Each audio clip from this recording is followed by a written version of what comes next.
Right, full house tonight. Wonderful. Good evening, everyone. Thank you all so much for joining us. My name is Benjamin Johnson. I'm the events coordinator here for McNally Robinson Booksellers in Saskatoon.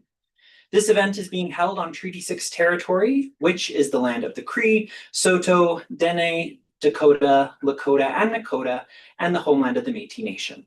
As we listen to our speakers share their words today, may we also keep in mind the Indigenous stories that have been shared on this land since time immemorial. It's my pleasure to welcome you to the Saskatoon launch of Thicket, the second poetry anthology by the Obsessors. Thank you so much to Leanne, Gary, Belinda, Bronwen, Holly, and Mick for being here and for working with us to make this event happen. And thank you all so much for coming out to support them as well. This is really awesome to see. Just to note, this event is being live streamed. You can watch that mistake on there. Just over here, our webcam. Just be careful of it. And please take a moment to silence your phones as well. If you would like to buy copies of Thicket or of the group's first book within these lines, you can find them on the signing table, as well as on the signing table just behind me, or on the table by where you first walked in. You're welcome to get your book signed before you purchase it, and I cannot stress this enough, please pay for it if you get it signed. Thank you. We will also have a Q&A period following our readers. So if you have any hard-hitting questions, I think they said they really wanted tough ones. Please feel free to ask those at the end. I'll come around with them. And now I'd like to welcome up the first of our authors, Leanne Boyce. Please give her and the rest of our poets a round of applause.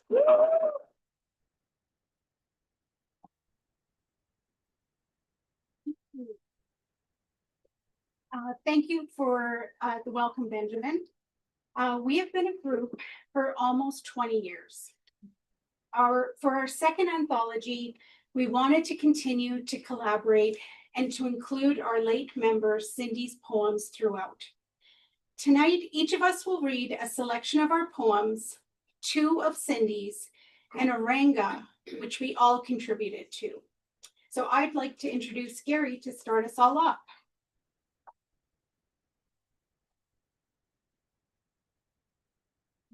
Good evening. Thanks for coming. This is no ordinary anthology. It has color pictures. It has a short story and a whole lot of really great poems that are way more interesting than watching paint dry. Move the mic up a little. Thank you. Yep. Okay. Can everybody hear me now? All right. How about now? Okay, even more. All right, I'm going to read 2 poems tonight. And the first one is going to be by Cindy Clarke, who can be no longer with us. And the second one is one of my own. So here is Cindy's. Remembered. Burnish the wood with afternoon. Break my bones upon your winter. I have grown into a river, breathing salt into the sea. I have slept beside the willow. Sing me softly to your sea. Now that night is fully gone, sleep with me in frozen ground. Save me, silent angel, resting ever by the sea. And for my second poem, I wrote this poem in an old school rhyming form called a villanelle. And a villanelle has 5 3-line stanzas and then a 4th stanza. But the hard part is that each line in the poem has to have exactly 10 syllables. So it was first used in 1606 by a French poet named Jean Passat, and it wasn't immediately popular. So it was forgotten basically until late 1800s when it was picked up by some English poets. However, in 1947, it became well known when the poem or poet Dylan Thomas wrote his famous poem, "Do not go gentle into that good night as a villanelle." So you might ask, why did I write, in this form? Well, it was not by choice. Jennifer Still, the wonderful Jennifer Still, gave a writing workshop to our group, and she challenged us to write a villanelle, so that's how it happened. So Jen, if you're watching, this is all your fault. So here's how it goes. Carpa. Can I splash around better in today? Savor the closeness of sunlight and rain. Let there be room for all of this, I say. I yearn for freedom to embrace the day, to travel outside of my prison brain. Can I splash around better in today? To see a bluebird fly, perhaps a jay, to hear the whistle of a passing train. Let there be room for all of this, I say. I've lived this long and would prefer to stay, not yield too early or succumb to strain. Can I splash around better in today? To hear wind in the spruce where squirrels play, to see an eagle survey his domain. Let there be room for all of this, I say. It's a struggle to keep the blues at bay that bind me in shackles of iron chain. Can I splash around better in today? Let there be room for all of this, I say. Thank you. And your next reader is Belinda.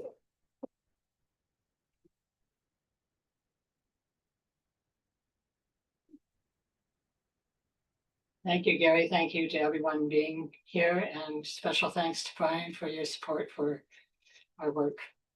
And just a shout out to the people out there in whatever we call that land out that we can't see here. I know there's people who said they'd be watching across Canada, across the States, and in Australia. So welcome to you all, and welcome to the people that will watch this later on the YouTube channel.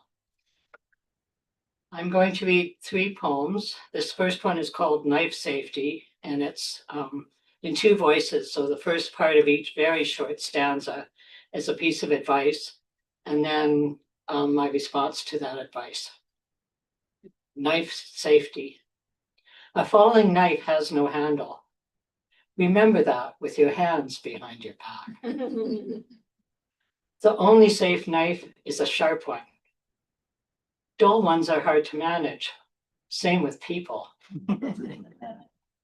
Cut on a stable surface. Hope the one with the knife is stable as well. Never touch a knife's blade. See also, never let the blade's sharp edge touch you. Use knives only for their intended purpose. A knife for everything, every knife stored in its place. Always cut away from your body. Consider what in your life needs to be cut away. Use the right knife for the job. Is it a dark night? Are you in the shower? Is there ominous music? Don't use your knife as a can opener. That's just asking for trouble. Never lick a knife. That's always a bad idea. Don't do it. Just don't. My next poem is inspired by one of Cindy's poems. It's the same title as hers. It's called Night Drive, and it incorporates some of the images from her poem and then where my own mind took me with that. Night Drive. Indigo sky, a fingernail clipping of moon, scattered stars, the only illumination, except for occasional oncoming headlights and my own on this long, black iced highway, many miles and hours away from home. A bright yellow road sign warns about moose for the next 18 kilometers. I called upon the moon, those stars, and whatever can help me on my way. I chant aloud, I am safe. The other drivers are safe. My car and all other vehicles are safe. All animals nearby are safe. All will be well. Yes, all will be well. And my last poem will be familiar to any of you who have ever sat through any meeting of any kind. This is called Meeting Takeaways. Okay, team, let's hammer this out. Go for the win-win scenario.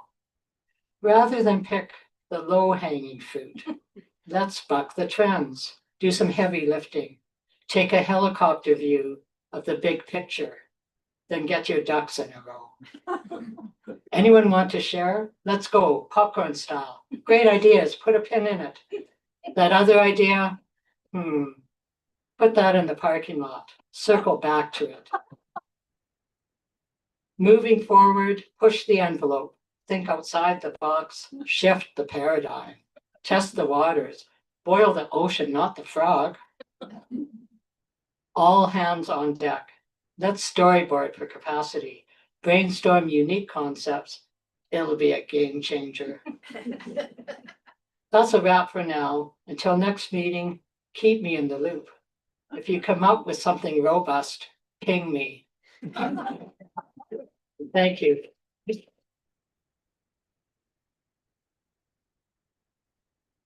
The next reader is Bronwen. Come on up, Bronwen. Hey everyone, thanks for being here tonight. Hello to everybody online. Sure.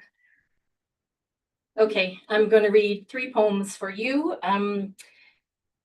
2 of my own and 1 of Cindy's. So the one I'm going to start with is Cindy's, and it's called Harvest.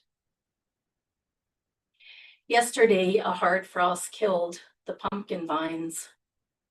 Today, we harvested the garden, and now we are nearly ready for winter. Every year we get a little better at it, and sometimes I don't notice the passing years. Sometimes I feel such longing to reconcile desire and obligation. But there are no pockets of silence in my head when we are just ourselves to ourselves. In the quiet house, in a pool of candlelight, surrounded by dark rooms, I write it all down. The wind howls outside as if it flees from the thought of snow. This poem is called On the Run. We'd scramble up the fence, peeled by winter winds, balance beam across the cement wall onto the roof of the neighbor's house, hoped their hearing aids were still on the night table. Flit across shingles to Neverland to spar with our shadows. In that blue sky kingdom, we'd pass secret laws and decrees to former authority figures, now scuttling subjects, always loyal to our rule. School and parsnips are banished from our empire. The wrapping of winter scarves will now be limited to necks only and never foreheads. We will in no way ever again kiss Aunt Greta with the mustache. We danced and twirled like dusty sweeps, knowing one false step would blow us over the eaves to the empty pool below, or worse, plummet us to reality at the shrill tone of Mum calling us in to supper. This last poem of mine is one that I wrote several years ago, and it's called Diving In. A rectangular pendant made of clay, glazed brown. 2 hollows held a pooling of red. A childhood gift, beautiful but never worn. Much concern over what others might think. Kids didn't wear pottery strung from their necks. Wouldn't it choke me out of their circle? Now I picture myself standing on the edge of those red hollows. Step back and rejoin the chameleons, their curled tails latching on to the latest fad, or dive into the red pool, bathe myself in color, and emerge authentic. Thank you.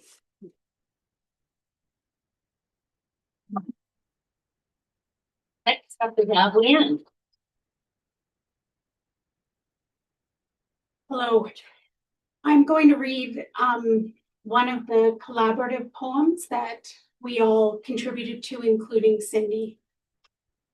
Ranga number 3 by the Obsessors.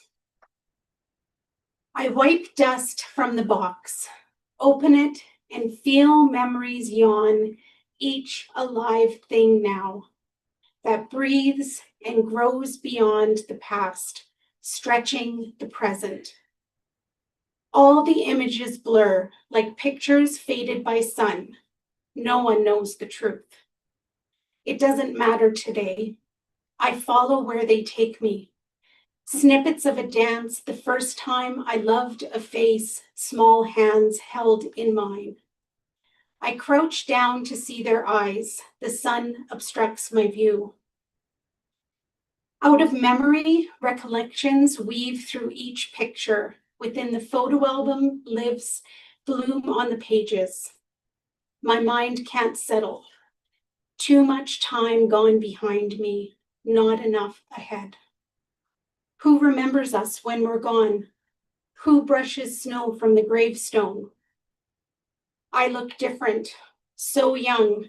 The mirror today reflects a stranger.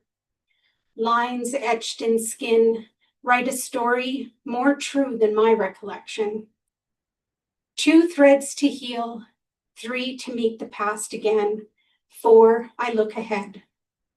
When you count the days that have passed, ask why they matter anymore. The first of my poems is called Uplands. 1. How far can we see?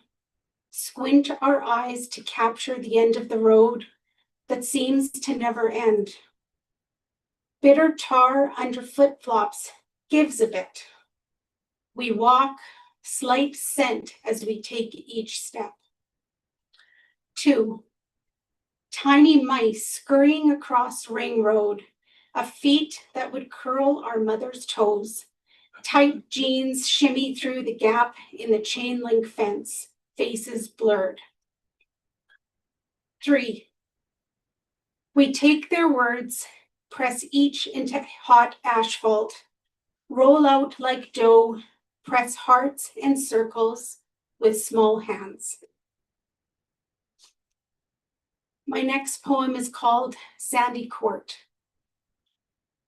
If you live in the unfortunate climate of the Great North, growth can be challenging, but not impossible. Yesterday, everything looked patchy and spoiled, weeds and clumps. Today, I make beauty out of dirt, plant mint, chives, and basil. I forget to water, but they all still grow. The rain knows my deficiencies. And my last poem is called Ottawa.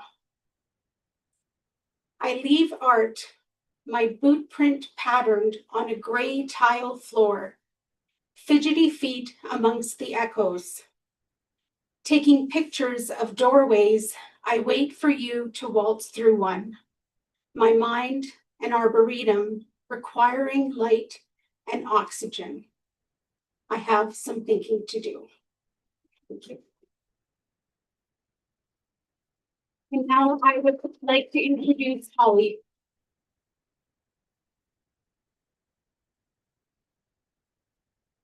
Hello, thanks for coming. I'm going to read two of my own poems today. The first one is called Small Pins, and it's after Charles Simick's poem, Little Pins of Memory. An old postcard with the odor of secondhand bookstore and someone else's nostalgia. Bullock Bottoms, Montana, named Havre for somewhere in France. Sidewalk, purple glass, a concrete ceiling over ruins of past brothels and opium dens. A buffalo jump behind Holiday Village Shopping Center. Big Bud, the world's largest farm tractor. Points of interest and other small town lures, dots on a map of declining census, tourists passing through. And my second poem is called Unwanted. Eight-legged occupant, black carapace-covered body, silk ballooning onto white ceramic, uncamouflaged in the basement bathtub. I cannot unsee it. Many arguments can be made for its continued existence. Keeping our burgeoning insect population in check, cultural associations with creativity, inspiring textile weaving, spinning, and nets. It causes no harm except it looks ugly to me. Sweaty arachnophobia grips me. It can live anywhere, in grass, trees, caves, under rocks, and bed sheets. In my hair, I cannot unsee its jaws that end in fangs, voracious predator, eight-eyed, slim-waisted harbinger of rainy days. I don't know where this revulsion comes from. It feels like I was born with it, but I watched Mom yell and jump away at the sight of all those legs. I doubt that heaven exists for arthropods. I turn on the water. A flash flood swoops it down the drain. I cannot see my fall from grace. Thank you, and I'd like to have Nick come to finish our program.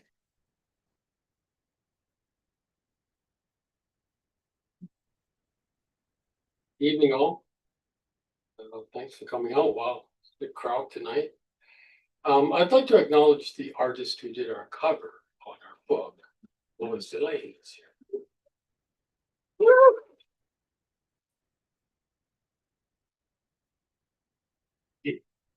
I have three poems for you tonight. The first one's titled Otter Lake. The scattered islands hold many hidden bays, ancient fingers of the Churchill River, where walleyes school in the current. Within this labyrinth, we happened upon a lynx swimming between islands. We watched it climb out and shake its wet, sinewed frame back into fur. It stares through us, surprisingly indifferent, then turns and disappears into the forest, without a greeting, without a sound. Eagles watch us drift by from barren perches atop snags of tall spruce. They call out with indignant peals about the fishing, strangers pilfering their supplies. At the shore by the waterfall, on polished gravel among glacial boulders, we found discarded crayfish claws left by the otters to bleach pink in the sun. At the north end of the lake, beyond Grandmother's Bay, there are petroglyphs, etched in ochre on a granite canvas. Their color and story faded over millennia.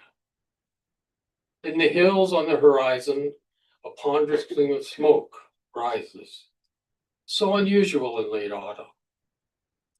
It's been this way all summer. Wildfires that smother the sun orange. Mercy, what have we done?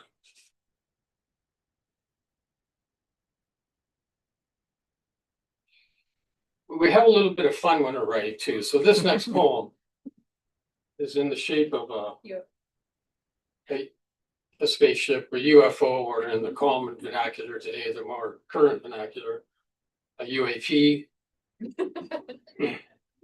And if I were going to dedicate a poem to anything, I suppose I would dedicate this to those who have been abducted by aliens. This is called Cosmic Contemplation. Lately, I've been thinking about little green men said to have crashed at Roswell, New Mexico. A misfortunate alien pilot and crew traveled unfathomable galactic distances, navigated through wormholes in the fabric of time, at speeds that simply cannot interact with ordinary matter, suffered the alarming end of ramming into a pancake flat desert, an empty, treeless, stray dog of a place with no traffic lights and a few dusty one-story buildings. The rest of it, I'll leave up to you.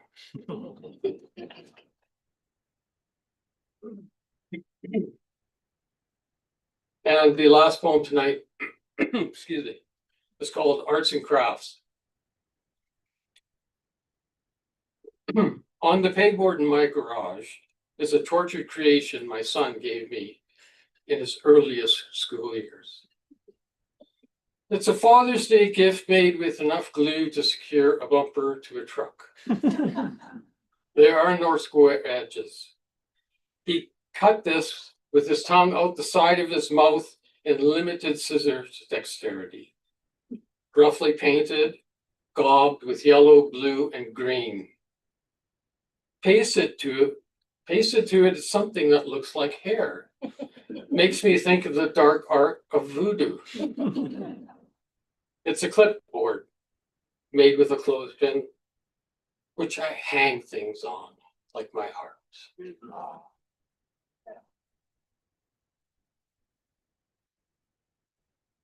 That completes the formal readings tonight.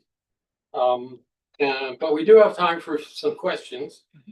So I thought I would start it off here with a question. One of the common questions we get is for people about writing community, and asked about how did you start your group or how do you get a group going? So to answer that, I'm going to call on Bronwen. I'm not going to answer that. Okay. So we met through a writing class. One of the attendees posed the question of continuing to meet after the class ended. We started out as quite a large group, and eventually we became a group of 7, and now we're a group of 6. We've met in coffee shops, members' homes, and spaces that we paid to rent for the day. We've met in person and online. Sometimes not everyone can meet, and that's okay. Poetry groups work because people are willing to be vulnerable with one another. We all come from different backgrounds, but we've grown to care for and respect one another deeply.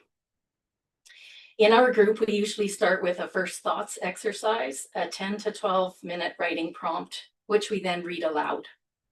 We're not afraid to be honest when we're providing feedback on each other's writing, because that's how we grow. We continue to take classes and workshops together to improve our skills. In the beginning, we agreed to make decisions by consensus. A recurring comment during decision-making for this book was, well, that's not a hill to die on, is it? Take a writing class, take a workshop. You might find one through the public library, a university or college, the Saskatchewan Writers Guild, or through a community space such as the LaFreniere here in Saskatoon. See if anyone wants to meet when the class ends. Writing groups can even apply for an annual grant through the Guild to support them in their work. If there are other questions, I will not be answering them, but we'll direct them to someone else in the group. If someone has a question. We can even, oh, hello. We can even move the podium out of the way just so everybody can see you guys, and then. Oh, my. Now you're really in help. Now I'll take a picture. Yeah. All right, so yes, if anybody has any questions that they have for our group, I'll happily run the microphone over to you. This is mainly for the people online who cannot hear you shout, so. Thanks a lot, and great. That was wonderful poetry, and I loved every poem you guys presented tonight. You're very different in styles. You're very different in approaches. How do you find? I have two angles of this question. One, how do you actually not get into conflict over the topic you're looking at? You obviously select a topic for the discussion and then start writing. So how do you not get into conflict? And then how do you not find yourself being drawn into complacency? This is my style, this is my view, like the meeting versus the spaceship. Very, very different approaches to poetry, very different. And so do you find yourself just saying, well, I'm just not going to argue, I'll agree. And there you shape your style away from what you would actually be true to, this very independent, very creative, but different, strongly contrasting approach.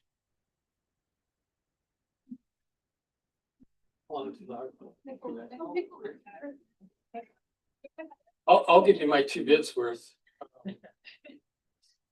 But when we use first thoughts, each person writes what those things occur to us, and it's a method to get a flow going. You just spontaneously write. You don't stop to edit. You go through it, and then we read it to each other. And we're looking for feedback, but we're not looking for each other's opinion about the specific topic. I guess what we'd offer more is maybe, a different way to phrase it, maybe different words. We also highlight the areas that we liked in that first thought so that person's read. And I don't think we've never really come to blows over discussions of topics.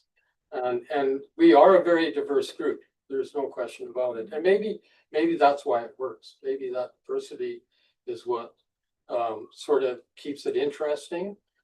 And I think we all have our own styles, and we're all pretty defined in those styles, and we're content to let. I'm not here to have to tell someone, no, you should write like this. It's frankly, they would just tell me, well, I'm not interested. So, and we have fun. We have a lot of fun when we're in the group, and that's one of the things that keeps me coming back to it. And I think it's the diversity and all the different interesting people that are part of our group. So, and I think that's the second part of your question was how you keep it stimulating and vibrant, and that's one of the ways is the difference. I think we really care about one another, and so we want each other to improve. So when we give comments, it's with the mind of letting people make their own decisions, but only to help someone to shape their poem in the vision that they see it, not in the way that we see their poem.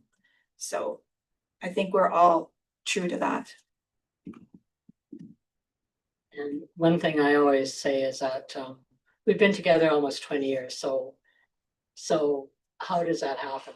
You meet, you think we want to keep meeting, and you just keep meeting and stuff. So I just say there's a special kind of magic that brought us together from very diverse backgrounds, and we would never have all met and become a group if not for that initial workshop. But it's that undefinable magic that keeps us together, and the fun and the respect and trust we have with each other. It's truly magic, and that's all I can keep saying about that.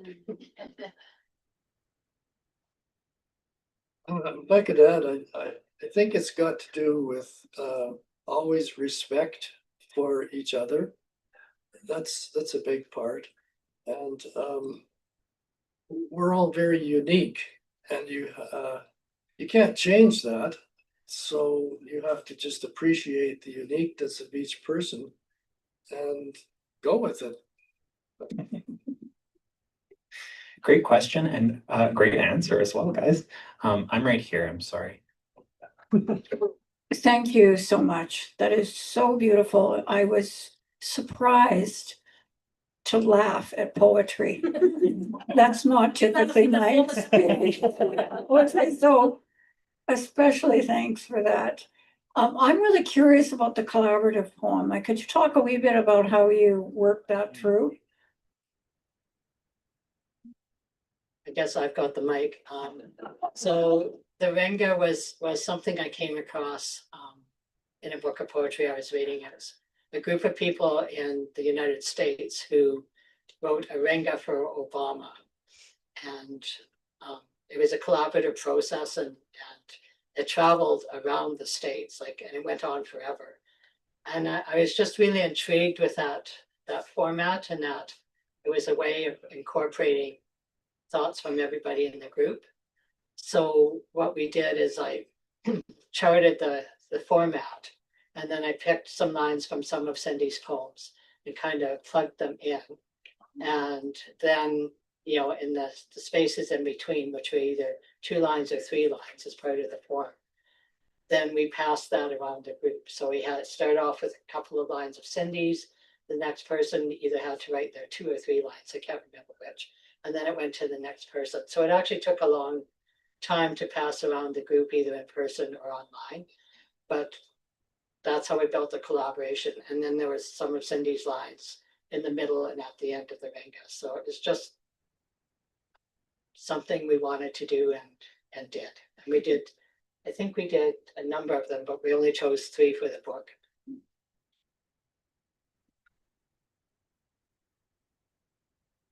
So many poems in this book establish a really strong sense of place and a really firm setting. I was just wondering if any of you find that where you physically are when you're writing impacts the voice in your poems.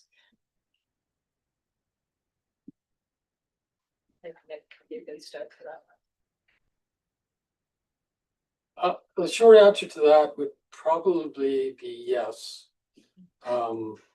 But not necessarily, because a lot of the poems that you heard today, some of them came out of our first thoughts writing exercises, which is just a Saturday morning in a meeting room. So, but others definitely come from place. And we tried to categorize the poetry this time in this anthology by different sections. And so I think most of the ones you'll find that, like Sum and Substance, those are probably nature-based, so they're nature. But place always has something, I think, in your poetry. But you don't physically, it's maybe not physically there, it's in your mind. Thoughts.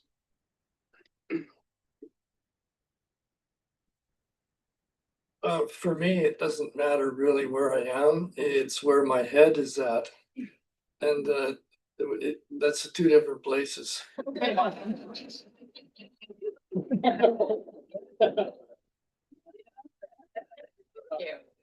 Thanks very much. All right, I have a question over here.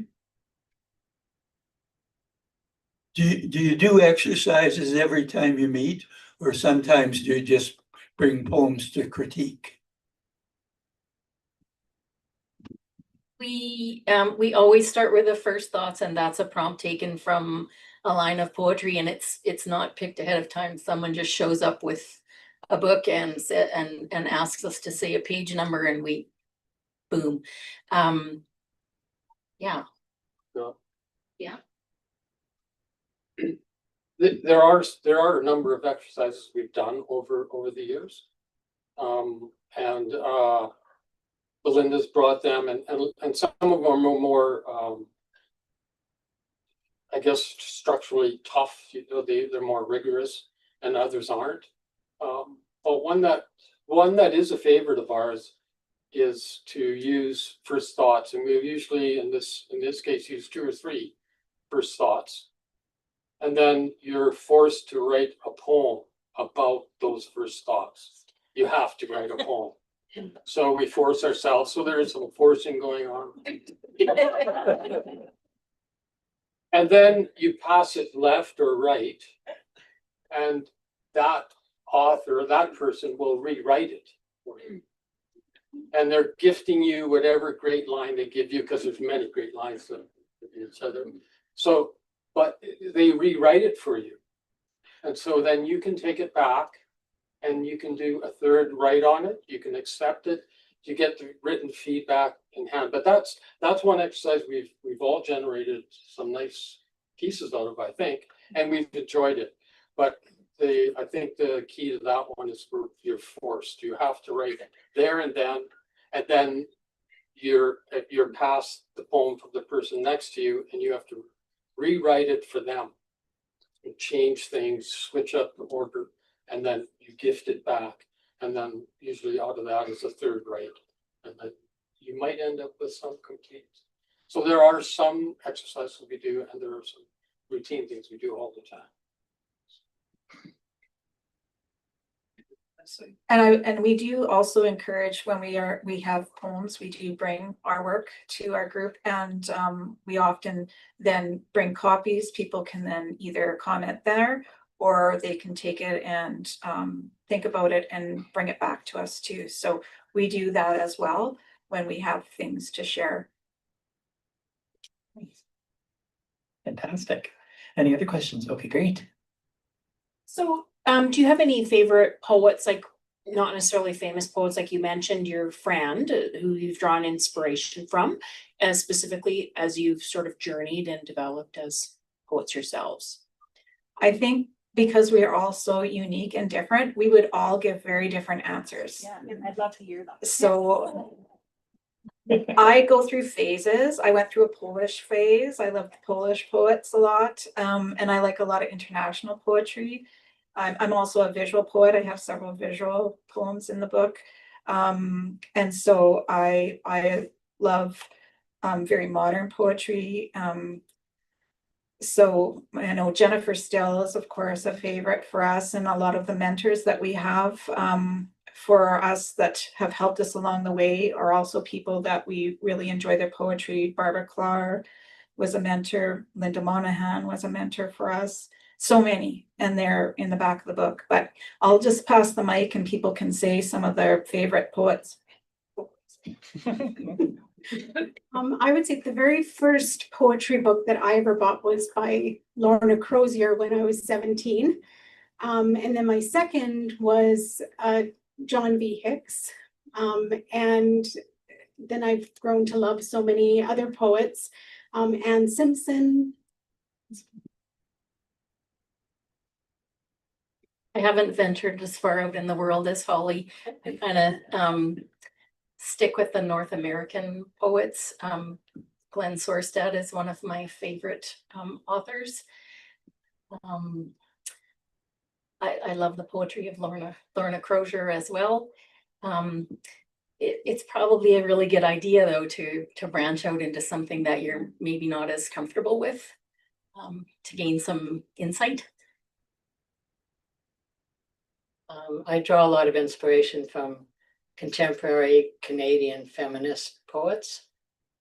And I could drill down further in some of those subcategories, but there are just so many amazing poets in the world, and there's so many amazing poets I read that I've never heard of.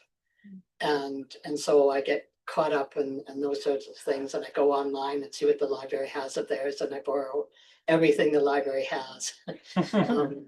I have a reading chair in my house, and it often has 60 to 70 books, mostly poets. Yeah, so I just find inspiration everywhere, and if something catches me, I follow that trail as far as I can go.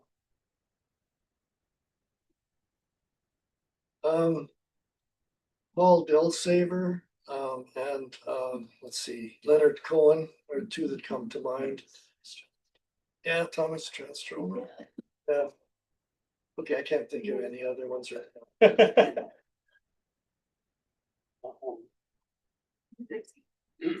I would just add Billy Collins is one of my faves. They're a big favorite for a lot of people. And Lorna Crozier is an amazing poet, Saskatchewan based poet. So there's so many. I also musical lyrics. I love musical lyrics. So So I have a huge collection of songs, and so and they're usually, there's a story in songs. I just wanted to mention that we were very fortunate that we were gifted Cindy's library of books. And I'm very fortunate that they live in my house, but anybody can borrow them, so. Oh, perfect. You've talked about someone named Cindy, which is wonderful. I know who she is, but there's probably a few people here who don't know. Can we have just a little bit of a thumbnail sketch on who Cindy is? And I'm gonna direct this to my wonderful daughter-in-law, Leanne. Thanks, Mom. Cindy Clarke was a poet that was a part of our group for the whole, I think she came like since the beginning. She was a wonderful friend. She has a book of poetry called The Blue Dress and Other Poems that she had published. She was a teacher. She was an advocate for teachers. And she was also, just a wonderful friend. So we wanted to make sure that she was included in this, and that is why we chose the format of the book the way that we did, that our poems are all intermingled together, that hers are just along with all of ours interspersed in the books, depending on subject, that we wrote with her in the Rengas. And so we kept her close that way and honored her through this anthology as well. Yeah. We have any other questions? Oh, where? There. I just wanted to say I love all your work. It's amazing, and you are all very, very talented. And I just wanted to ask, what is the best advice that you have given each other when you were in your writing meetings, and what advice would you give to any upcoming poets, like new poets?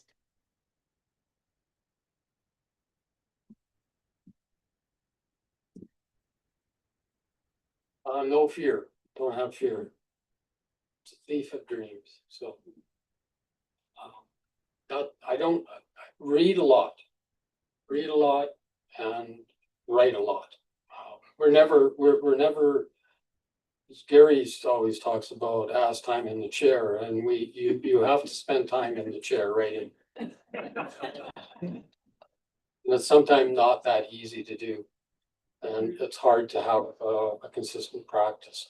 Our practice is what I think has kept us going, is that we meet almost weekly through the winter for every Saturday morning, and sometimes a little longer. So I think having that consistent thing that keeps you going and will help you.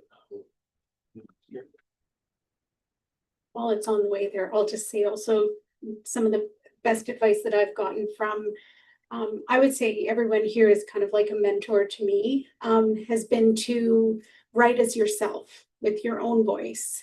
It's so easy to compare to others, and especially when you're meeting so regularly and you're hearing such beautiful, beautiful poetry.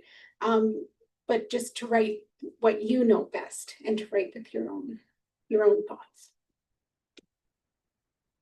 Be willing to write the garbage, and then be willing to share it with people who can help you grow and learn from it. I don't know about you guys, but I have to write a lot of crap before I get anything that I would, care to put out there in the world. But you get the support through the people to help you improve.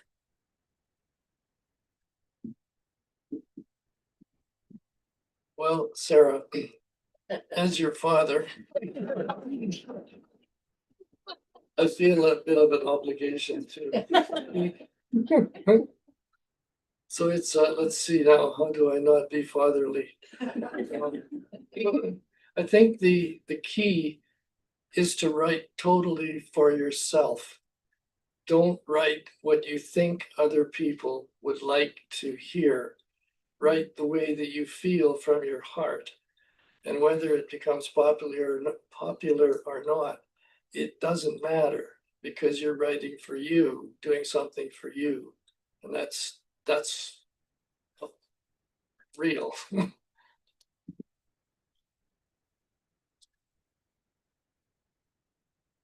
All right. Do we have any other questions from the audience? I have a really, oh my gosh, 2 at a time. Sorry, I'll go to this one. Here.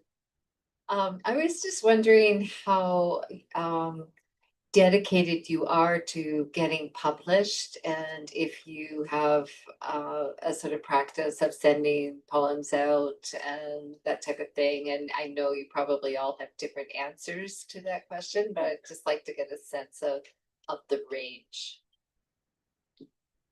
Again, I've got the mic. You're right, there's a different answer for everybody.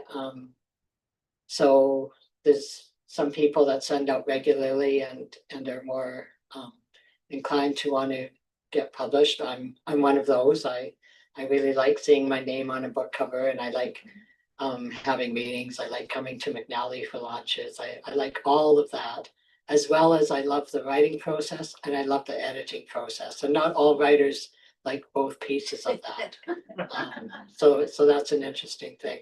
So for me, I do send work out. I'm thrilled when something gets accepted for publication. I was thrilled when my first book came out, and the second edition of that book came out with a different publisher. So I am all caught up in that, but I'm also just thrilled to be part of this group and writing together and sharing the time that we have together. I don't send anything out anymore. It doesn't matter to me, really.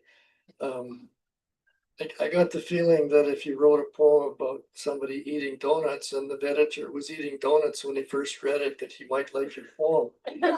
So, I don't know. This doesn't matter for me. I will say that Gary also has a book of poetry that was published how many years ago? 2012. So, you know, he went that route for a while, and now he's on a different route. I seem to send things out in spurts. I'll get really into sending things out, send out a lot of pieces, and then I seem to just step back, hunker down with some more writing, and then I'll send out stuff again in another batch. I've sent one poem in when I was 17 and it got published in Windscript.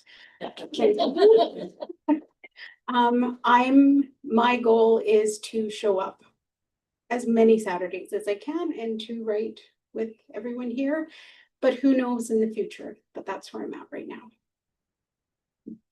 I'm probably like Bronwen. I've gone through spurts of submitting quite a few places, and then I have times where I'm pretty quiet. So kind of probably similar.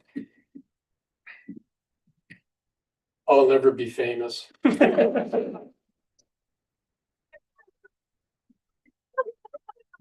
I probably, like the rest, go through spurts, and but mostly I write because I like writing, and I like the process.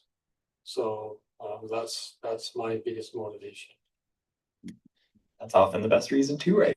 So we have time for one more question, maybe. Did you have a question? I do, but it's not. Anybody else? Oh, yeah, okay. Just to end it up the meeting, I guess, to close it, I just don't have a questions. I was just walking by and mentioning that you're not famous. You actually are, because I'm gonna get you guys book, and I'm so inspired tonight and be delightful with all of you, because you guys have made wonderful. I just only read one poem and I am knowing 2 poems, and I feel blessed by you writing, and I am honored to be seated here and see you guys sharing all your stories, see your families, and I just want to guys know that I'm just walking by it and decide to see it, and I've been so inspired And you guys are already famous for the book that I gonna be signing and I'm gonna pass it on to my kids and to be inspired for writing because I am not, English is not my first language. And I'm so honored, guys. Thank you so much for all your work and may God bless you and your families. Thank you.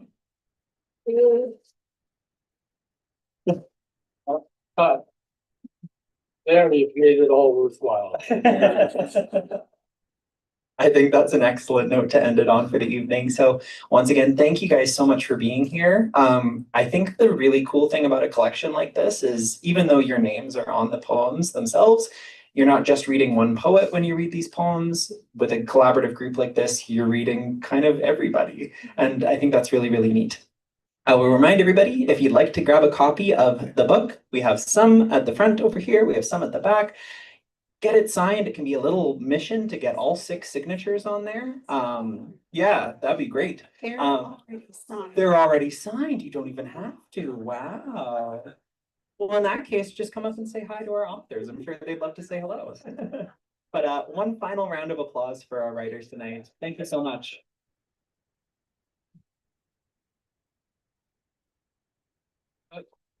Also, a previous book within these lines. Oh, Yeah. Oh, yes, we do have Within These Lines up at the front as well. So if you'd like to get one, maybe 2, why not? Yeah, up at the front or at the signing table. So have a great night, everybody. And there is a special price on the first book Within These Lines. I can't remember what it is. And those ones are also pre-signed. But if you want a personal inscription beyond the signatures that are already in there, just flag us. Ping me.